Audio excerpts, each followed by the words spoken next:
Okay, welcome pong muli dito sa ating munting YouTube channel at ito ang inyong Pinoy Firearms Instructor na Gunsmith din naman. Okay, bago ako bumati at magpasalamat ay gusto ko lang munang basahin ang ating content na nagmula sa katanungan ni Engineer Robinze.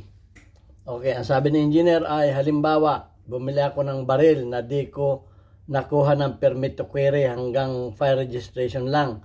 As by laws, need na nasa bahay lang po ito and have my separate firearms PTC. Ito ang senaryo. Pinasukan ng armed robber yung bahay namin. Wala na ako sa bahay. Nagamit ito ng member of my family para ipagtanggol ang sarili nila.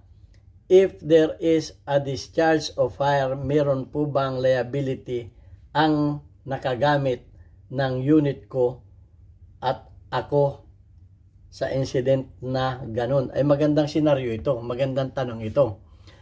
So, bago natin yan sagutin, ay atin munang pasalamatan ko muna yung lahat ng mga nag-share at nag-like ng ating mga videos dahil nakakatulong kayo sa ating pagdami ng ating mga subscribers. At maraming salamat lalo tigito sa mga hindi nag-skip ng ads dahil kayo naman ay nakakatulong para sa ating kita sa YouTube channel. At yung ating kinikita dito ay itinutulong natin sa ating mga beneficiaries. Ang YouTube channel ko po ay hindi ko ginawa para pang sarili. Ito ay ginawa ko dahil meron tayong 6 na estudyante na tinutulungan, mga anak na single parent. Dahil okay naman ang pagtatrabaho ko dito sa abroad. Sa mga hindi pa nakakilala sa akin, ako ay 21 years na dito sa Kuwait sa Medin Shooting Range bilang isang firearms instructor, gunsmith at consultant. Wala na rin akong pinapag-aral na mga anak, kaya naisip ko na gumawa ng YouTube channel para madagdagan yung ating mga beneficiaries. Kaya maraming salamat sa inyo. At lalo tigit maraming salamat kay Noli Peace America ng Virginia, USA na nagpapadala sa ating premier videos. Sir Noli Peace America, malaki ang naitulong mo sa ating mga estudyante, lalo doon sa mga binili nating mga school supplies noong nakaraang pasukan. Okay, at maraming salamat din kay Jubil Platon Boy Umay ng Riyadh, Saudi Arabia. Ayan, at dun sa katanungan, okay, maraming salamat din sa nagpadala dito sa ating GCash number. Huwag ninyong tawagan yan. Yan po ay anak ko na tresurera ko. Wala po kami pinagbibili na ano pa man, baril o parts. Wala po kami pinagbibili. Kung may problema kayo, dito lang kayo magtanong sa ating YouTube channel. Okay, dun sa katanungan ni Engineer Roy Vence ay license yung baril. Ngayon ay absent siya sa bahay. Okay, family lamang niya nandun. Ngayon nagamit ng member ng family niya. Ano ang liability nung gumamit at yung may-ari? Pero license yung baril. So yun, nilinaw ko lang. So, doon sa mga nagsasabi na hindi na, kasi yung iba, pag ako'y nagsabi na wala akong binabasa o wala akong reference, sinasabi na gumagawa daw lamang ako ng batas. Ngayon, bumabasa naman ako ng mga batas mula sa dito sa ating, dito sa Google, sinasabi naman na hindi naman sila naniniwala sa Google. Wala na akong mapupuntahan. So, kung hindi kayo naniniwala sa Google, wala na ako at inaano ko na bago kayo mag-comment ay tapusin muna ninyo yung videos. Dahil kung hindi ninyo tinapos, ay baka magkameron kayo ng problema. Kailangan yung iba nagre-react, nag-ano nang hindi tinatapos yung videos. Tapusin ninyo yung video para alam ninyo lahat kung ano ang inyong gagawin. So, ito ay hindi galing sa akin na. Kasi hindi naman ninyo ako pinaniniwalaan. Ngayon, hindi rin ninyo paniniwalaan itong Google. Wala na akong magagawa sa inyo. At may nagsasabi pa na pwede akong balikan. Binasa ko lang naman yan dyan. Hindi naman ako nag-publish niyan. Hindi naman pinagbabawal yan na basahin. So, babasahin ko lang sa inyo. Okay, so, para malinaw kasi. Ang sabi kasi dito ay spouse. Spouse ang nakasabi dito sa batas. Legal use of spouse firearms for self-defense in Philippines. Sa Pilipinas ito ha. Ulitin ko, legal use of spouse firearms for self-defense Philippines. Okay. So, ang sabi lamang dito ay asawa. Asawa lamang ang sinasabi dito. So, hindi ko nasaklaw yung mga anak ha. Baka sabihin naman ninyo, may sinabi akong anak dyan. Okay, ang sabi dito ay legal use of spouse firearms for self-defense in the Philippines. Sabi dito ay a doctrinal and practical survey of the Philippines statutes, rules, and jurisprudence. Ito ang sinasabi, introduction. The Philippines does not recognize a constitutional right to keep and bear firearms.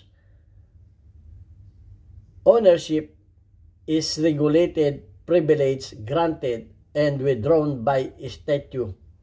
The most recently Republic Act 10591, the Comprehensive Firearms and Ammunition Regulation Act 2013, and its 2014 Implementing Rules and Regulation. Ito na yung mga Implementing Rules and Regulation. Ito ha. Ang sabi dito ay, ito na yung IRR. Conversely, the right to repel aggression is deeply rooted in Article 11, the Revised Penal Code, which treat legitimate self-defense as justifying circumstances that erases criminal liability for violent act itself. So, yung three elements, hindi na natin ano yun yan. Kung yun ay present, yung three elements ng self-defense, ang sabi dito ay yung crime ay ini-erase. Nawawala yung criminal, yung crime. Nawawala. Justifying. Legitimate self-defense. Kung legitimate yung self-defense, justifying circumstances, that erases criminal liability. No? Nawawala yung criminal liability kung pumasok yung self-defense. Hindi tayo makapagsabi niyan. Korte. For the violent act itself. Sabi ay, when these two regimes intersect, when a husband or wife pick up the other spouse gun to save life. Ito na, yung katanungan. Kung yung self-defense ay nandun na, nandun na, present na yung tatlong element, pwede yung kahit asawa lamang dito asawang babae, kung ang license ay nasa asawang lalaki o nasa asawang babae, dito spouse, na nakalagay dito, pakinggan ninyo mabuti. When a husband or wife pick up the other spouse gun to save life, ito ang sabi, ang court must reconcile justifiable homicide with a special crime of illegal possession of firearms. So yung korte ay nang reconcile, justifiable. Magiging reconcile yung pagbabalik nung justifiable homicide. So magiging justifiable. Ano bang ibig sabihin ng justifiable? O parang parang justified. O ito yung pagkakaintindi ko justified homicide with special crime, magiging special crime of illegal possession of firearms. So korte talaga ang makakapag-ano niyan. Pero yan ay lilitisin sa korte kung ano ba. At ang sabi pa dito ay, this article synthesize all major authority provision administrative issuance in Supreme Court precedent. The subject then offers scenario based on guidelines for couple keep a firearms at home. Ito may mga senaryo. Ito ang dapat nating malaman. governing source of law. Ito na yung provision relevant to spouse use. Ito na, elements of self-defense. Hindi ko na anuhin yan. Na natin. Basta't yan ay yung lack of insufficient provocation in the part of defendant. Hindi ka nag-provoke. May license yung baril. At merong unlawful aggression. Merong reasonable necessity. Yan. Pagpasado yung tatlo na yan, dapat yung defender ay may license na baril, registration, retention, hairs. Yan, may mga sinasabing batas sa RA 10591. Rules 3.5 authorize tag the immediate family. May nakabanggit ditong tag for immediate family. Rule 9, safekeeping. Transport rule for administrative sanction. May mga batas. Properly relation in marriage, absolute community or conjugal partnership. Okay, may conjugal partnership na have no effect for the personal holder nature of the firearms license. Ito ang dapat ninyong gawin. Hindi ko mo asawa ninyo ay dapat magpunta kayo sa FEO doon sa licensing to own firearms, possess firearms, LTAP issued by the natural person who. Ito yung nabibigyan ng LTAP to possess firearms. A 21-year-old pass neuropsychiatric exam, drug test, and gun safety seminar, have no disqualifying record. Okay. Registration of firearms is registered under the LTAP holder's name. Registration separate from ownership even if the gun brought with legal conjugal. Kahit pen ay legal conjugal, yung LTAP ay nakapangalan doon sa separate from ownership. Okay. Pero may ito basahin natin dito. Ito maganda.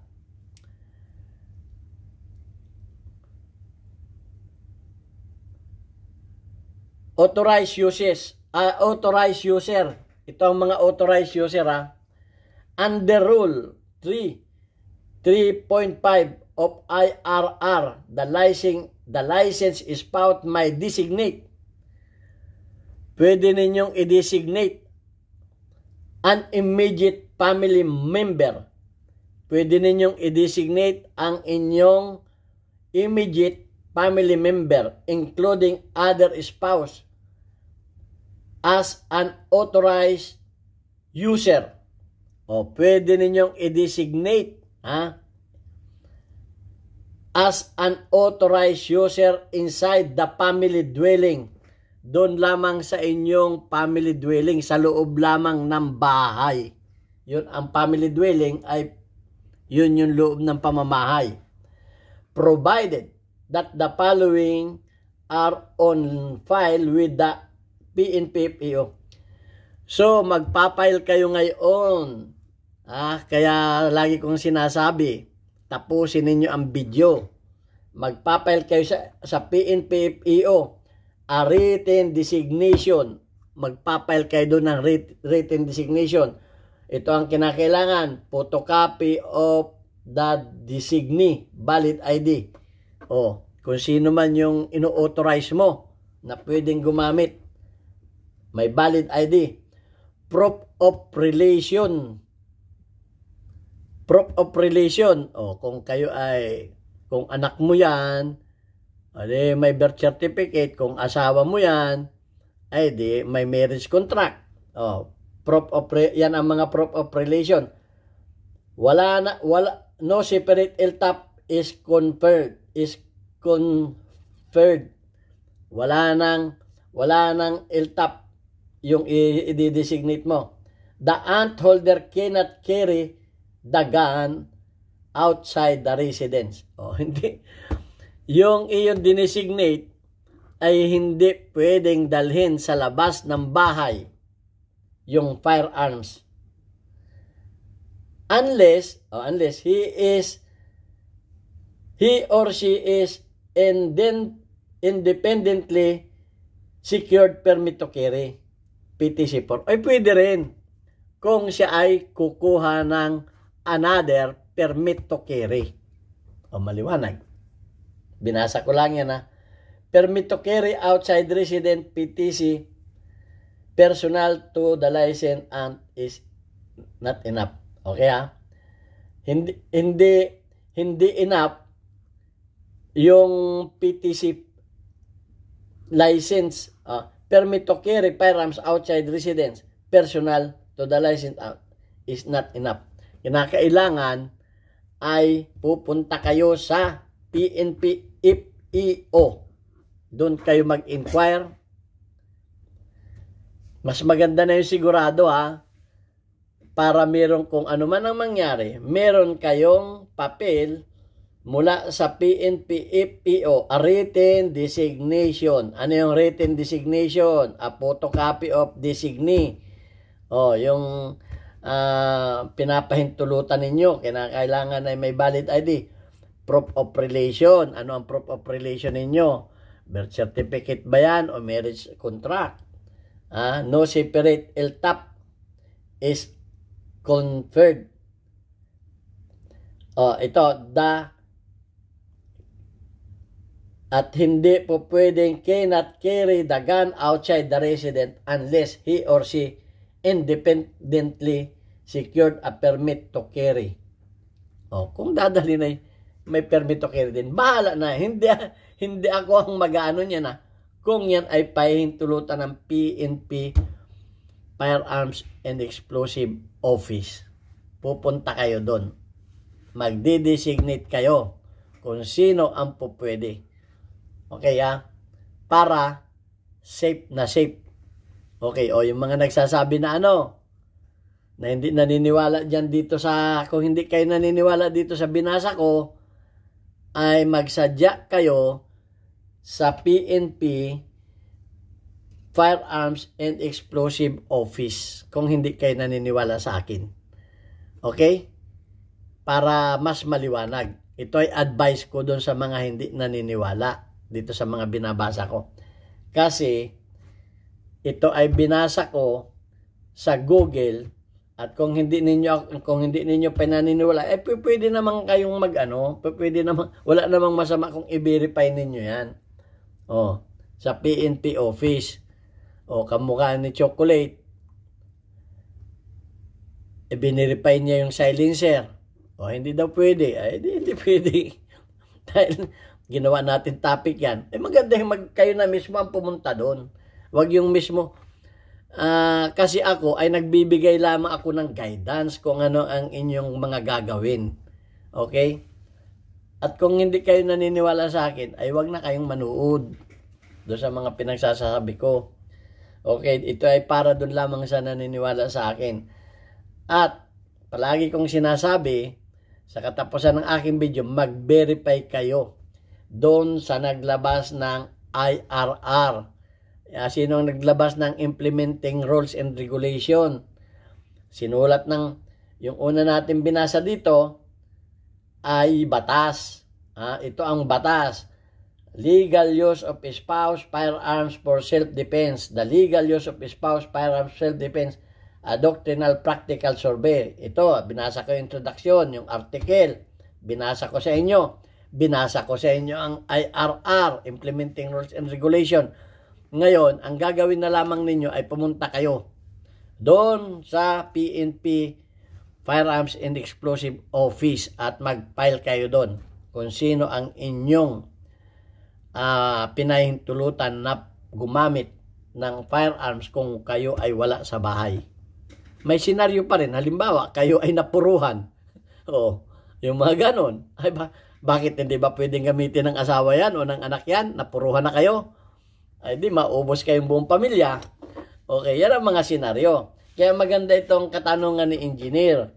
Okay, maraming salamat sa iyo, Engineer Rovinze. Okay, at na-brought up mo yung tanong na yan. At yan ay napaka-importante sa mga gun owner.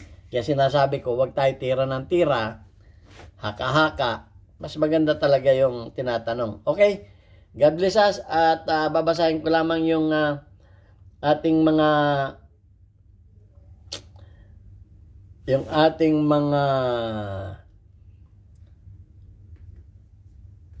community spotlight. Ang ating community spotlight ngayon ay mga weekly highlights of your most engaged audience members including your top commenters. Shout out kay Milo Maranan, meron kang 50 engagement. Shout out kay Kuya Alex Vlog, meron kang 9 engagement. Shout out kay Bobby Obillas, meron kang 85 engagement. Shout out kay Adonis Pitogo, meron kang 1 engagement. At shout out kay Tommy Aparachi, meron kang perfect 100 plus na engagement. Walang ka-absent, sumubra pa. Okay, ito ang inyong Pinoy Firearms Instructor at shout out sa mga taga Pinumalayan Oriental Mindoro. Bisitahin po ninyo yung aming Papa Burgers diyan sa dati kong machine shop sa Alvarez Street, Pinumalayan Oriental Mindoro.